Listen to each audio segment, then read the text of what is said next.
અમરેલી જિલ્લામાં દરિયાઈ ટાપુ પર આવેલા શિયાબેટ ગ્રામજનો સહિત એમએલએ હીરાભાઈ સોલંકી કલેક્ટર કચેરીમાં પહોંચ્યા હતા. પીપાવાવ પોર્ટની ખાનગી કંપની દ્વારા ડ્રેજિંગની કામગીરીના કારણે રોષ જોવા મળ્યો છે. ડ્રેજિંગની કામગીરીના કારણે માછીમારોના બોયા કાઢી નાખ્યાના આક્ષેપ સાથે રોષ જોવા મળ્યો છે. જિલ્લા કલેક્ટર સમક્ષ ગ્રામજનોને યોગ્ય ન્યાય માટે એમએલએ હીરાભાઈ સોલંકીએ રજૂઆત કરી છે. કાયદો વ્યવસ્થાનો પ્રશ્ન ન ઊભો થાય તેની તકેદારી રાખવા રજૂઆત કરી છે.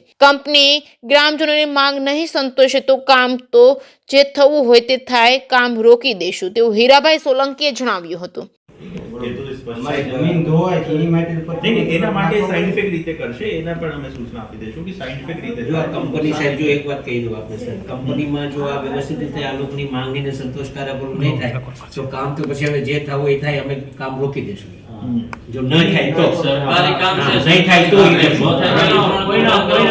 ગામને આખું ભાંગી પછી જે પરિણામ આવે અમારી વસ્તી 10-15,000 માણસો ને રહે છે. બરાબર છે એ વાત.